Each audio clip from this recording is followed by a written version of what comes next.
Hari ini kita akan membahas HR Journey part yang ketiga.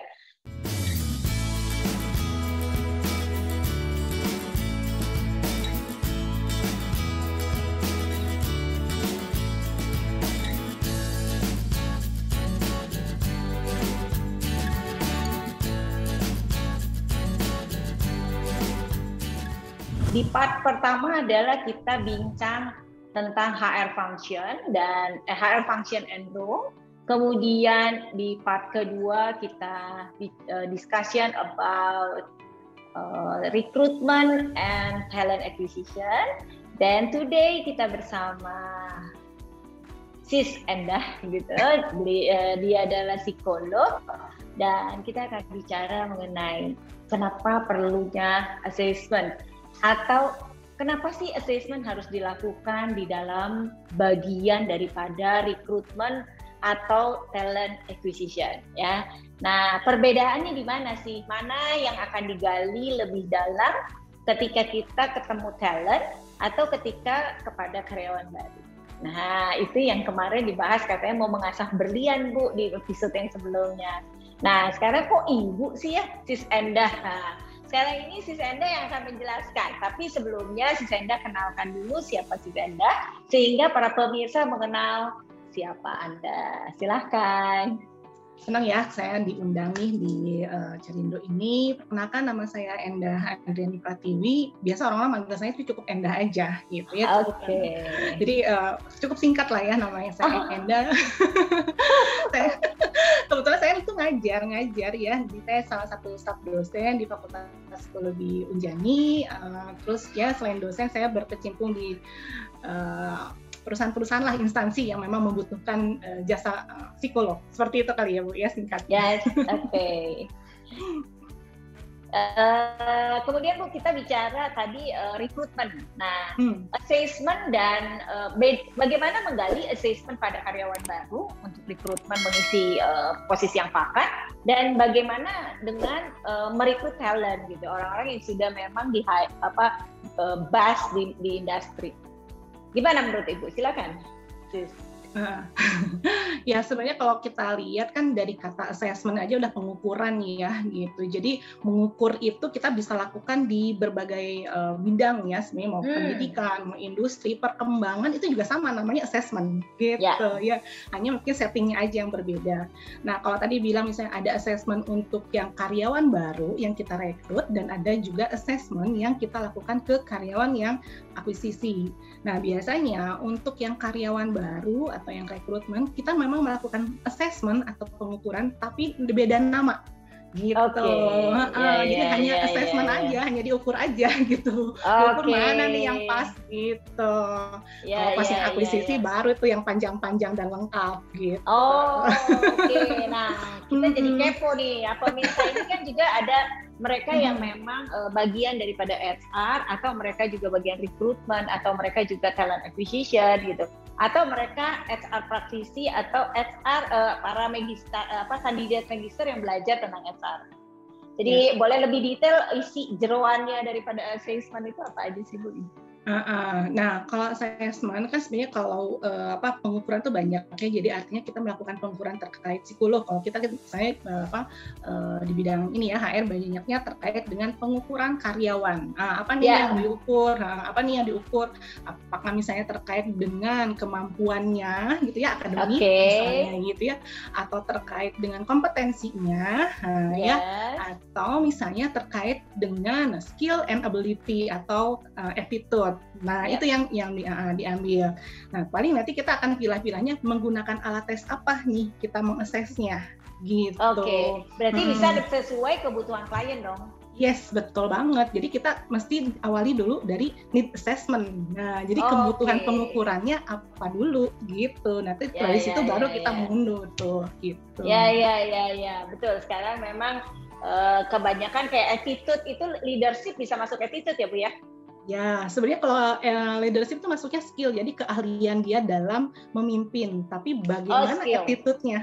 Attitude-nya dia ketika memimpin, itu seperti itu ya gambarannya.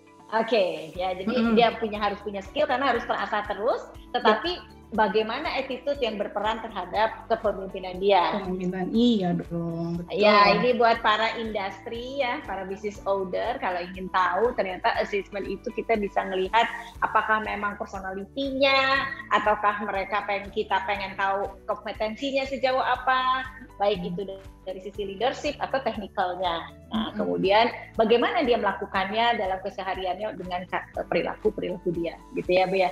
Iya. Nah, silakan Bu. Jadi sebenarnya kan kalau assessment itu kita ada pendekatannya ya, misalnya kita mau melihatnya potensi atau kompetensi. Nah, ini ada dua hal. Oke, menarik. Jadi para business owner silahkan didengarkan lebih dalam. Nah, potensi kompetensi itu mirip-mirip, ujungnya potensi juga, tapi sebenarnya itu dua arti yang berbeda. Kalau potensi itu kita mengukur dia punya bekalnya apa. Oke. Tapi kalau kompetensi itu akan terasah, dia punya kemampuan, dia punya skill, dia punya kesempatan nggak untuk mengembangkan si kemampuan yang dia punya, gitu. Jadi ada juga yang nggak punya potensi, tapi kompetensi ada. Gitu. Karena dia punya masa-masa dia bekerjanya lebih lama. Nah, betul begitu. Nah, itu kadang orang suka mikirnya sama ya gitu ya. Oh, itu dia nggak bisa, padahal kita mestinya lihat gitu ya. Kita mau melihatnya potensinya, sebenarnya dia punya nggak sih kemampuan itu? Punya, tapi nggak keasah, ya nggak muncul tuh kompetensinya. Iya. Jadi memang beda. Pendekatannya beda ya? Betul. Pendekatannya juga beda, pengukurannya juga beda. Kalau untuk mengukur kompetensi itu banyak ya Bu, kalau nggak salah ada 5 gitu ya, 5 alat ukur ya, dari mulai FGD apa. Nah itu Bu coba jelaskan sedikit pada kita semua. Nah, mungkin karena tadi saya udah ngobrol tentang potensi dan kompetensi ya. Jadi kalau potensi itu adalah sesuatu potensi yang dia miliki nih, kemampuan. Nah, biasanya kita bisa ukur potensi dia itu melalui psikotes nih Bu. Misalnya kayak intelijensi, kan pernah ya yang ikut psikotes lah gitu ya istilahnya gitu ya. Atau yang lewat menggambar misalnya gitu ya, atau yang berhitung kertas panjang besar. Nah, itu ukurnya potensi. Aku inget tuh Bu. Sampai tangannya udah kaku gitu tuh. Aduh, sampai berhenti tangannya karena kakinya udah pegel ya. Iya, seru. Nah, itu tuh potensi itu. Jadi kita mengukur sejauh mana dia punya kemampuan di dalam menghadapi situasi gitu. Tapi kalau pendekatannya, kalau tadi potensi banyaknya lebih ke psikoanalisa ya gitu. Jadi potensi. Nah, bedanya dengan assessment yang mengukur kompetensi, itu pendekatannya adalah perilaku atau behavioristik gitu. Jadi bukan hanya yang ada di kepala gitu ya, tapi doing-nya gitu ya, perilakunya, tampilnya ada atau enggak gitu. Atau dia cuma omdo akhirnya. Iya, nggak bisa. Kalau statement behavioristik kompetensi itu nggak bisa cuma omdo doang gitu ya, harus real dia melakukan ketahuan ya. Benar. Bagaimana dia memberikan pemberian pekerjaan kepada anak buahnya gitu, atau kepada orang lain ya. Ya, silakan Bu lanjutkan, seru. Jadi para pemirsa, jadi tadi Ibu Sis Endah bilang bahwa ada potensi dan ada kompetensi. Ternyata menarik sekali. Potensi itu apa yang dia sudah miliki, tetapi belum diasah. Tapi dengan ditambahkan jadi akhirnya kompetensi itu adalah potensi yang kita miliki sudah diasah, dan apakah itu valid atau enggak, dan itu dianalisa dengan alat tes tadi yang lainnya. Nah, itu biasanya dilakukan kepada talent ya Bu ya. Potensinya itu benar udah diasah belum, udah kompeten belum gitu, skillnya udah mumpuni atau belum gitu ya. Jangan sampai beli kucing dalam karung gitu ya Bu.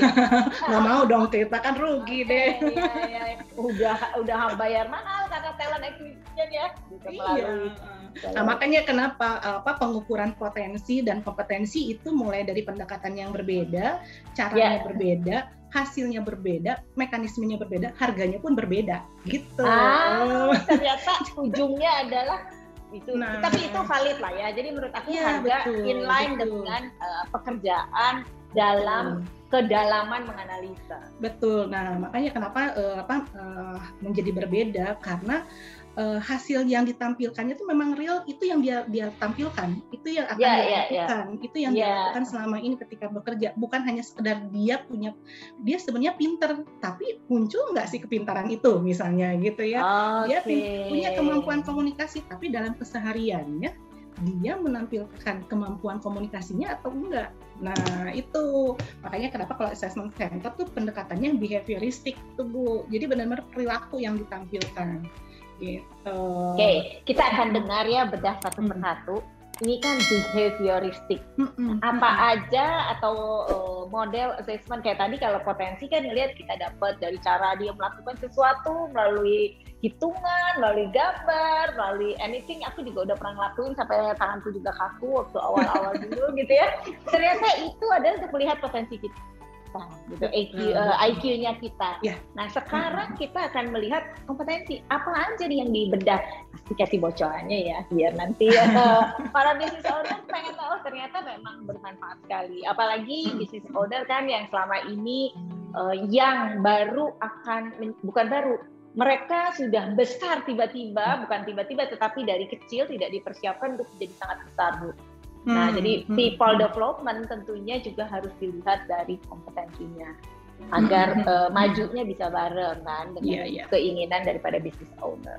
Ya. Silakan Bu. Jadi biar business owner juga paham dan para HR yang ada di dalamnya paham harus memberikan suggest kepada business owner seperti apa. Ya. Oke, iya. Sebenarnya ya assessment atau pendekatan behavioristik itu untuk sekarang assessment center namanya ya. Jadi ada assessment center itu kalau kita lihat sih sejarahnya masuknya tuh tahun 88 atau 90 ya. Itu pertama kali diperkenalkan ke Indonesia yang mengembangkannya PT Telkom. Nah, gitu ya. Nah, makanya kenapa Telkom besarnya di situ ya, karena memang dialah yang bawa assessment centernya. Para HR di Bandung ini, para psikolog di Bandung tuh ngumpulnya di sana. Karena ini cikal bakalnya di situ. Jadi sebenarnya angkatan darat sih yang bawa, cuman kan yang punya sarananya sebenarnya Telkom, jadi akhirnya mengembangkannya Telkom. Nah sebenarnya assessment center itu kan sebenarnya di sini kita melakukan pengukuran di mana kita kasih situasi dengan ada sejumlah kandidat ya, kandidat tuh calon-calon tadi ya gitu tahun ini. Kita kasih berbagai macam simulasi gitu ya atau tes, kita observasi. Oleh siapa diobservasinya? Oleh asesor yang terlatih gitu. Jadi kita memperhatikan perilakunya selama dia mengikuti simulasi itu seperti apa. Gitu. Simulasinya ya tadi kita mau mengukur apa? Mengukur kompetensi yang dicari gitu. Jadi situ. Mungkin Bu, Sony kan mau tanya nih, kompetensi itu apa ya? Tadi aku mau nanya ya. Ya, silakan.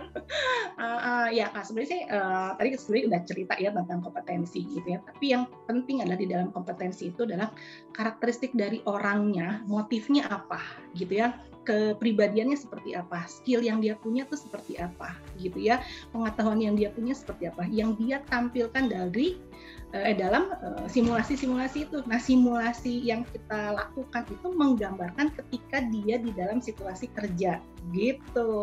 Jadi jadi di day to day perilakunya dia ya. Iya, jadi kita membuat simulasi yang sebenarnya itu adalah gambaran dari perilaku kerjanya dia gitu ya. Kita bikin dalam simulasi-simulasi gitu. Jadi ada macam-macam tuh nanti simulasinya bentuknya apa aja gitu. Tapi itu simulasi itu adalah untuk mengukur kompetensi yang kita akan harapkan atau perlukan ketika dia bekerja. Gitu. Berapa banyak simulasi sih Bu yang paling sedikit yang diizinkan bila untuk melihat kompetensi sudah bisa dapat, atau harus wajib sekian alat simulasi itu? Ya, kalau hanya kita bilang assessment aja, sebenarnya psikotes yang tadi untuk mengukur potensi, psikotes sama LGD gitu atau FGD diskusi itu masih sebutannya masih assessment aja. Gitu ya, belum bisa kita katakan assessment center. Kita katakan assessment center ketika simulasi yang kita pakai itu multi, jadi not single. Jadi yang namanya assessment center tuh mulai dari simulasinya nggak boleh single, gitu ya. Kemudian asesornya atau pengukurnya atau yang memperhatikan perilakunya atau observernya itu nggak boleh single juga.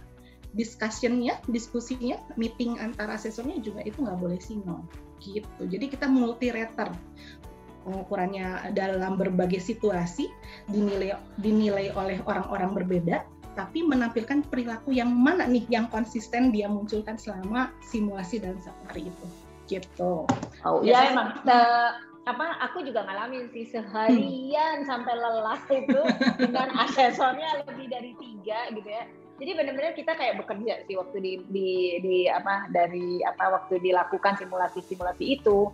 Saya merasanya seperti dalam dunia kerja beneran gitu. Jadi ya kan, cuman yang mengamatinya ada minimal 2 atau 3 itu mengamati saya gitu, dari bagaimana saya mendelegasikan tugas, bagaimana saya discussion gitu ya, dan lain sebagainya. Itu yang tadi Ibu bilang bahwa berbagai macam simulation, dan itu membutuhkan waktu 1 hari benar-benar lelah sih, tapi emang jadi konsistensi daripada perilaku aku di situ tergambar.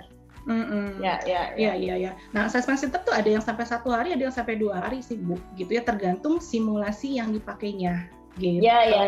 Nah, aku pun juga saya kan sebagai user. Maksudnya saya bukan sebagai user, saya sebagai objek. Tapi saya juga asesor, Bu. Jadi mengalami dua-duanya ya. Kita sama asesor gitu. Jadi pada saat saya jadi objek, aduh lelahnya ngerasain banget. Terus pada saat saya jadi asesor, lelahnya adalah mengamati setiap tulisan dan perilaku yang dia buat. Betul. Ya, memang ketentuannya di situ ya. Jadi ketika kita bilang bahwa si A dia memiliki kompetensi kerjasama atau misalnya kepemimpinan gitu ya, kan kita harus punya proof-nya ya, punya buktinya. Iya dong, nggak bisa kita bilang kayaknya nggak jamak ya gitu. Jadi harus benar ada datanya tuh. Nah itu yang beratnya tuh di situ. Betul. Jadi kita benar-benar itu berpikirnya lebih capek di situ. Justru yang capeknya tuh menganalisa datanya ya Bu, ya benar nggak sih gitu ya. Jadi dari sekian delegasi itu benar nggak sih dengan simulasi yang sebelumnya gitu kan? Jadi kita akan mencari perilaku mana yang konsisten dia tampilkan dari sekian banyak simulasi. Nah itu yang akan kita sampaikan. Jadi nggak bisa kita bilang dia hanya muncul di 1 simulasi aja, tapi yang lain-lainnya enggak gitu ya. Nah kita nanti bisa lihat yang membuat si kompetensi itu muncul berarti hanya pada situasi seperti apa. Nah itu yang harus kita jelaskan. Gitu. Oke. Nah, simulasinya palingan ya Bu ya, yang harus ditetapkan dulu apa. Gitu. Oke, jadi harus discuss dengan user simulasi apa yang harus ditetapkan. Ya, atau jadi kalau memang sudah ada. Jadi sebenarnya ketika kita mau melakukan assessment center, kita awali dulu dari need assessment tadi ya, gitu. Jadi tadi ya, kita butuhnya untuk rekrut atau talent akuisisi. Nah, setelah itu kita butuh orang yang seperti apa. Nah, itu kan berdasarkan dari job analysis ya. Ya, betul. Job analysis. Jadi kita mau cari orang untuk posisi apa, misalnya. Untuk posisi itu kita butuh orang dengan kompetensi apa. Gitu. Jadi nggak bisa ujuk-ujuk kita langsung assessment gitu aja, tapi kita mau cari Jadi para pemirsa, maksudnya Sis Enda adalah pastikan organisasi development-nya udah didesain. Ya, ketika organisasi development-nya udah didesain, maka muncullah position, ya kan, menjadi muncul position.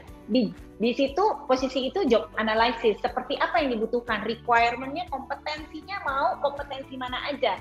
Biasanya di dalam perusahaan-perusahaan besar sudah memiliki kamus kompetensi untuk setiap posisi. Nah, ketika kamus kompetensi sudah disiapkan, apakah dia di level 1 atau level 5, nah itulah para asesor nanti yang akan melihat behavior-nya melalui behavior stick tadi, ya kan? Analisa behavior tadi adalah untuk melihat sesuai kompetensi yang diharapkan oleh satu jabatan tertentu. Nah, itu jadi disitulah jadi tidak tiba-tiba saya pengen kompetensinya seperti ini, tetapi supaya inline di dalam organisasi secara keseluruhan. Demikian ya Bu ya. Nah paling nanti dari situ, misalnya kita udah tahu nih kompetensi apa yang kita cari, nah nanti kita lihat kompetensi ini bisa tergali melalui simulasi apa. Gitu. Jadi kalau tadi kan misalnya Ibu bilang tuh kan ada kompetensi simulasinya tuh harus lengkap ya. Kalau lengkap itu namanya assessment center. Ada yang group exercise ya Bu ya, yang ingat yang leaderless group ya hari kedua tuh. Hari kedua. Yang seru diskusi gitu ya. Ya, benar. Terus? Nah, diskusi juga sebenarnya ada dua tuh. Ada diskusi yang si peserta atau si kandidat tuh dikasih peran, ya nggak? Jadi menteri Ya, apa, betul. misalnya, Ya, benar. atau jadi manajer apa, Ya, gitu. bahkan waktu aku ada dua tuh aku jadi user, jadi objek pada saat aku jadi latihan asesor, dan aku pada saat benar-benar waktu itu aku awal-awal masuk ke company. Iya. Jadi memang betul diskusi itu sebenarnya nggak tiba-tiba banyak asal diskusi nggak gitu. Jadi ada diskusi yang memang si kandidat itu dikasih peran ya. Jadi kita bikin simulasi yang dia melakukan apa. Dan juga diskusi yang memang kita nggak kasih peran tuh sama si pesertanya, biar nanti dia sendiri yang memainkan peran. Berkembang seperti apa. Betul. Iya, betul. Nah, ada juga yang group exercise itu yang namanya role play. Ya. Pernah ngalamin nggak Bu, yang misalnya Ibu jadi manajer ketemu customer gitu ya, ketemu bawahan. Iya, jadi kayak benar-benar live gitu, saya dengan bawahan dicarikan anak buahnya gitu kan. Ya, misalnya ketemu customer yang ngamuk gitu, yang marah, mesti gimana cara dia menanganinya, bagaimana dia cara menjelaskannya gitu. Atau misalnya ketemu bawahan, bawahan yang bermasalah. Ya, dipanggil tuh bawahannya. Betul. Ada satu kasus. Jadi nanti ada yang berperan jadi bawahan, dia memainkan peran sebagai bawahan yang punya masalah, misalnya masalahnya nanti disesuaikan dengan kasusnya. Nah, bagaimana nih si pemimpin ini atau si calon manajer ini gitu ya, ketika dia menghadapi bawahan. Nah, bagaimana caranya dia? Nah, itu perilaku itu yang kita catat semua. Nah, jadi benar-benar ya perilaku ini dalam berbagai simulasi itu masuk dalam assessment center. Nah, kalau assessment saja dikatakan untuk menggali potensi yang dimiliki oleh seseorang atau oleh karyawan yang akan di-hire. Iya, betul gitu. Nah, demikian ya teman-teman HR dan juga para business owner. Jadi ternyata memang kebutuhan people dari organisasi Anda itu memang sebaiknya diketahui kompetensi kebutuhannya. Sebelum memang jika perusahaan Anda belum memiliki kamus kompetensi, itu bisa sambil didesain. Gitu ya, bisa sambil didesain, nggak harus juga langsung buat dulu baru cari orangnya, nanti kelamaan perusahaan. Tapi kan perusahaan biasanya mau cepat, jadi kamus kompetensi bisa paralel dibantu untuk didesain sehingga organisasi menjadi lengkap gitu, sehingga organisasi menjadi komprehensif dan tinggal lari pada goals-nya perusahaan. Gitu ya Sis ya. Ini tuh baru proses assessment ya, udah seru gini ya. Itu saya yang baru ngomong tentang diskusi kelompok aja loh, masih banyak simulasinya. Kan udah tiga tadi diskusi kelompok, belum nanti presentasi, belum lagi role play gitu ya. Role play, terus nanti interview simulation ya, tadi presentasi. Presentasi itu juga nanti disesuaikan sama perannya dia sama kasus ini ya, perusahaannya ya. Misalnya kalau perusahaan perbankan biasanya kita akan kasih ya kasus-kasus yang perbankan juga. Ya nggak mungkin lah kasusnya di industri kimia. Nanti susah ya ngomongnya. Ya, karena memang tujuan kita adalah menerjemahkan situasi kerja dalam menerjemahkan simulasi ke dalam situasi kerja nanti. Jadi kegambar tuh perilakunya itu seperti apa gitu. Makanya kenapa benar-benar si kasus-kasusnya, simulasinya atau peran-perannya itu disesuaikan dengan perusahaan tempat kita melakukan assessment itu gitu tujuannya. Gitu. Ya, jadi ini tuh kan berarti kompetensi dan juga behavior-nya juga kelihatan dong. Ya, jelas gitu ya. Justru di dalam assessment center itu nggak ada yang namanya kita ngomongin IQ ya misalnya gitu ya, karena itu kan ngomongin potensi. Tapi di sini misalnya kita bisa menerjemahkan kompetensi apa yang itu menggambarkan terkait dengan aspek kognitif. Nah, aspek kognitif itu aspek berpikir. Nah, gitu. Ya. Bisa jadi gini nggak Bu? Ini cukup konflik ya antara kompetensi dia, skill-nya dia, tetapi dengan perilakunya terjadi perilakunya tidak sesuai dengan yang diinginkan oleh perusahaan. Tapi secara kompetensi dia mumpuni gitu. Nah, dari hasil assessment center itu diketahui seperti itu. Tentunya rekomendasi itu akan apa yang saya minta tadi atau yang saya sampaikan tadi direkomendasi dimunculkan dong. Oh iya, jelas ya. Jadi benar-benar nanti di dalam pembuatan laporan gitu ya, kita menuliskan bukan hanya sekedar misalnya oh dia kompetensinya level 1 atau level 2, tapi level 1 tuh perilaku apa yang dia munculkan sehingga kita bisa menilai dia berada di level 1 misalnya gitu ya, atau perilaku apa yang menggambarkan itu dia di level 2. Nah, kalau misalnya tadi ya dia mampu nih menjadi seorang pemimpin gitu, tapi misalnya attitude-nya nggak tepat atau nggak baik lah misalnya gitu ya. Nah, kita harus balik lagi ke kamus kompetensi yang memang di dalam definisinya dituntut perilaku yang seperti apa.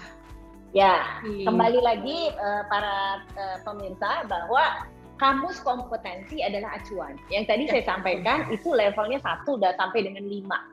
Jadi apakah itu bisa ditolerable oleh kamus kompetensi level 1, maka dia fit in di sana. Nah, bila tidak, maka dia akan fit in di manapun nanti diterjemahannya secara rinci di dalam kamus kompetensi. Tetapi bila Anda sebagai business owner atau sebagai HR practice atau Anda sebagai siswa daripada register, Anda bisa juga Anda membantu menyampaikan kompetensi apa yang bisa diberikan pada saat position tertentu di satu organisasi. Kita bisa combine with organisasi yang lain. Demikian kan ya Sis ya. Jadi kita bisa kasih gambaran organisasi yang lain seperti ini di peers-nya, kompetensinya demikian. Maka kita rekomendasikan dia untuk level 1. Nah, kita bisa terangkan tuh kepada klien kita. Level 1 itu seperti apa, level 2 seperti apa. Karena ini berhubungan sama remunerasi. Nah, betul. Nah, benar kan? Ini berhubungan sekali. Jadi rekomendasi dari asesor seperti Sis Enda ini sangat berhubungan dengan remunerasi yang akan didapat oleh talent. Ya kan Bu? Apakah dia ada di level mana gitu. Jadi level kompetensi level 1, 2, 3, 4, 5 menentukan remunerasi dari masing-masing kandidat. Karena setiap orang bisa posisi sama, tapi remunerasinya bisa different. Kalau dia expert, maka dia level 5. Yeah. Tapi itu kadang suka tergantung ya, kadang suka misalnya di satu perusahaan dengan kriteria atau ciri-ciri ini itu masuknya udah di level 3 misalnya, tapi ada di satu perusahaan yang itu masuknya di level 2 gitu. Jadi jadi kadang kita nggak bisa samakan ya gitu ya antara kompetensi di satu perusahaan dengan perusahaan yang lain, karena kan mungkin kebutuhan mereka juga berbeda ya nggak gitu ya. Scope perusahaannya juga berbeda. Ya, setuju banget bahwa Sis Enda udah sampaikan bahwa size daripada perusahaan bisa jadi menentukan seperti itu. Contoh misalnya kalau di banking ya, dia adalah kepala divisi di salah satu bank. Tapi dia level 5 sebenarnya di situ dan jadi direktur di bank yang size-nya lebih kecil. Nah demikian, jadi gitu juga di industri yang lain, nggak hanya cuma di banking, tetapi size daripada organisasi menentukan kompleksitas pekerjaan. Nah, kompleksitas pekerjaan ini yang menentukan dia level 3 di size yang sebesar A dan dia level 5 di size sebesar apa. Jadi sehingga jabatan apa yang bisa, kepala divisi, direktur saya sekian, kepala divisi saya sekian, misalnya kayak gitu. Atau misalnya pimpinan cabang atau supervisor dan demikian. Organisasi kan ada rentan jabatan tuh, ada yang pendek, ada yang panjang kan Bu? Iya benar gitu ya. Ada yang sampai 10 jabatan, mau naik satu lagi ada yang satu pendek banget gitu, langsung ngejam dari manajer ke kepala divisi. Iya. Saya tuh pernah punya pengalaman nih Bu Sonia. Jadi ada satu satu perusahaan lah ya, dia protes gitu ya. Nih kok karyawan saya semuanya ada di level 1 semua, berarti mereka jelek-jelek ya gitu ya bikinnya. Oke, Terus saya bilang, loh Pak, Bapak jangan bilang begitu, Bapak lihat lagi kamus kompetensinya, coba level 1 emang sejelek itu kah? Enggak kan Pak, gitu ya. Karena itu tergantung dari, kan ada ya, misalnya kalau karyawan baru gitu, biasanya suka ada di perusahaan-perusahaan yang nulisnya, saya karyawan baru itu disimpannya di level 1 tuh kemampuannya, minimalnya. Nanti kalau misalnya udah masuk ke level manager atau supervisor, dia masuk ke standarnya harus di level 2 gitu ya. Jadi bukan berarti level 1 tuh jelek ya sebenarnya gitu ya. Jadi kompetensinya. Jadi definisi level 1, 2, 3, 4, 5 para business owner atau SR dan teman-teman lain para pemirsa yang menentukan level 1 adalah nanti lebih kepada pengembangannya dia. Nah di HR journey itu kan nanti akan ada development-nya. Nah apakah dia level 1 yang siap di develop atau menempati posisi tertentu tapi rekomendasinya perlu dikembangkan misalnya kayak gitu. Jadi level 1 itu adalah bukan kalau dia nggak bagus ya berarti dia nggak direkomendasikan. Jadi level 1, 2, 3, 4 adalah kondisi kompetensi yang bersangkutan di posisi tersebut. Misalnya dia pemula di jabatan itu gitu kan, mungkin dia anak baru gitu. Jadi sehingga dia harus mendapatkan tambahan pengetahuan untuk meningkatkan kompetensinya dia, baik itu secara pelatihan in-house dari supervisornya atau memang training yang dedicate khusus dilakukan untuk dia karyawan baru atau karyawan yang siap menuju posisi yang baru, sehingga dia kompetensinya menjadi level 1 lagi dari level 5 di jabatan sebelumnya, dia level 1 di jabatan yang baru. Bisa jadi begitu kan, Bu? Gitu. Jadi itu tetap ya balik lagi ke kamus kompetensi ya gitu. Ya. Jadi kamus kompetensinya menyatakan level 1 ternyata dia udah cukup lumayan nih, ya nggak apa-apa, berarti dia di level 1 gitu ya. Jadi masa sih 1 gitu, jadi nggak pakai kayaknya ya gitu. Nggak pakai masa sih 1, nggak begitu. Tapi kalau tidak direkomendasikan berarti dia tidak lulus, berarti nggak akan bergabung dengan perusahaan Anda. Nah makanya kenapa kita di dalam pembuatan laporan assessment center itu harus lengkap tuh Bu gitu ya. Jadi jadi kan kita harus benar-benar menerjemahkan ya, benar nggak orang ini seperti apa gitu ya. Mulai kita misalnya memberikan profil orangnya ya, kompetensinya udah di level berapa atau rating berapa gitu ya. Kemudian kita bikin laporannya ada yang per kompetensi, jadi kita bahas per kompetensi gitu ya, ad hoc kan namanya. Atau yang misalnya kita langsung overall ya, kita menceritakan keseluruhan orangnya ini seperti apa gitu ya. Itu nanti akan tergantung dari permintaan atau user. Nah di akhirnya selain kita kasih rekomendasi dia fit or not fit gitu, lulus atau tidak lulus, kita menceritakan mengenai apa sih yang jadi kekuatan dan kelemahan. Tapi kalau kita bahasanya biar lebih kelemahan yang harus dikembangkan. Harus nggak boleh pakai bahasa negatif, harus ditingkatkan, dikembangkan. Gitu. Jadi biar si personalnya juga tahu, oh saya tuh lebihnya ini, oh yang harus saya kembangkan ini gitu ya. User juga tahu, oh, oke, berarti yang harus saya lakukan terhadap individu ini adalah misalnya apa, dia harus ikut pelatihan atau misalnya in-house training, atau dia harus ditempatkan dulu di tempat ini sebagai pengalaman. Nah itu nanti dilihat dari dia plus minusnya di kompetensi yang mana gitu. Ya, jadi memang journey-nya kita lengkap banget. Jadi ini adalah kalau journey-nya separuh selesai dan itu nggak akan lengkap mengenai people secara komprehensif gitu ya. Jadi assessment dan assessment center ini untuk mendukung orang yang masuk ke dalam organisasi kita atau orang yang sudah ada di organisasi kita fit sesuai dengan jabatan atau apa yang ingin diharapkan oleh perusahaan, sehingga tidak akan terjadi perbedaan harapan dan hasil.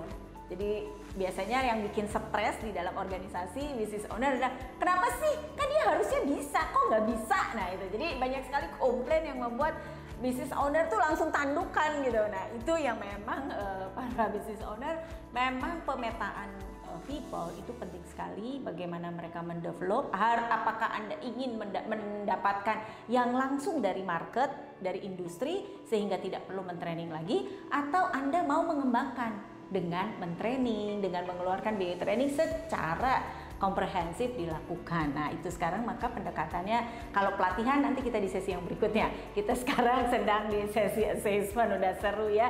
Jadi para business owner, kita rasanya masih ada lagi yang ingin disampaikan nggak Bu? Nah ini ya, kadang yang sering lupa nih Bu Sonia. Jadi orang-orang tuh atau perusahaan-perusahaan ya yang melakukan assessment center gitu ya untuk talent acquisition atau untuk promosi, itu ketika selesai melakukan assessment sudah aja lupa Padahal- kalau mereka harus melakukan pengembangan dikembangkan berikutnya ya. Nah, gitu. Jadi Ya, setelah ya, ya. assessment selesai aja laporan dikasih, oh ini nggak diterima, oh ini nggak direkomendasikan, ini dipertimbangkan, ini direkomendasikan, udah selesai. Padahal sebenarnya ada satu sesi lagi tuh yang sering kali lupa kalau kita bisa Apa itu? feedback. Nah, Oke. gitu ya. Jadi misalnya saya di-assess sama perusahaannya, terus saya nggak fit atau misalnya dipertimbangkan. Nah, terus saya kan bertanya-tanya dong ya Bu ya. Jadi saya apa yang harus saya kembangkan ya secara pribadi? Saya mau tahu nih. Gitu. Nah, sebenarnya itu tuh. Jadi kuncinya kalau di perusahaan-perusahaan seperti Telkom seperti itu sih, dia sudah sampai di sesinya adanya feedback. Jadi setelah selesai assessment center, sesi berikutnya adalah sesi feedback. Gitu. Jadi kita sampaikan. Jadi si asesi tahu apa yang dia harus kembangkan, lakukan bila memang tidak diterima di jabatan tersebut. Iya, dan kita konfirmasi. Jadi misalnya kan, kok kenapa nih saya nggak diterima misalnya, atau kenapa saya nggak lulus gitu ya. Nah, kita sampaikan bahwa misalnya dalam hal ini Bapak kompetensi ini yang sudah dipenuhi, kompetensi ini yang belum.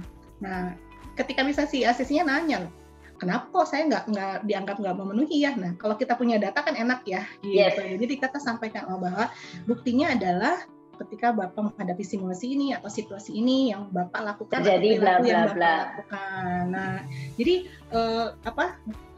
diperoleh suatu kesepakatan ya di antara asesor, perusahaan dan si peserta itu sendiri, gitu, bahwa oke, saya kurangnya ini dan itu yang harus saya kembangkan. Gitu. Jadi nggak akan ada, jadi nggak ada omongan jelek juga kan di belakang. Ini mah ada mainan nih, gitu ya, kayak gitu. Ya, ini yang disebut profesionalisme. Jadi bahwa asesor pun menjunjung tinggi profesionalisme, sehingga company tentunya memang layak bisa dipercaya ya, karena sudah prosesnya dari awal sampai akhir, either sampai ke feedback, semuanya menggunakan data, semuanya melakukan dari pengamatan. Jadi analisa inilah yang penting untuk dilakukan oleh perusahaan yang semakin besar. Karena apa? Biar larinya sesuai dengan yang diharapkan oleh Anda sebagai business owner. Seru sekali ya. Jadi dimulai assessment dengan potensi dan kompetensi. Ternyata terjadi perbedaan yang sangat besar. Nah, ini yang menariknya. Jadi Sis Endah, rasanya waktu tidak bisa membuat kita akan terus berlama-lama, tetapi silakan Anda bikin closing statement, apa yang ingin Anda sampaikan kepada para pemirsa di channel YouTube Antonia Dwiworo. Jangan lupa subscribe ya. Silakan, Sis. Ya, jadi buat para HR ya, buat perusahaan-perusahaan besar gitu ya, yang memang sudah memiliki satu perhatian besar terkait dengan assessment center gitu ya. Jadi assessment center adalah satu simulasi yang kita berikan kepada kandidat, tapi itu bukan single simulation. Jadi multi-rater, pengukurannya itu beragam, kemudian pengukurnya juga beberapa orang gitu ya, dan juga itu akan dibahas atau dianalisa secara bersama-sama. Jadi tolong berhati-hati ketika menggunakan assessment center ya. Jadi kadang ada yang bilangnya assessment center tapi ternyata simulasi yang dipakainya hanya satu. Gitu. Nah, itu yang mungkin harus kita juga sebagai pemilih HR harus jeli ya gitu ya. Oke, kalau misalnya memang assessment center itu seperti apa.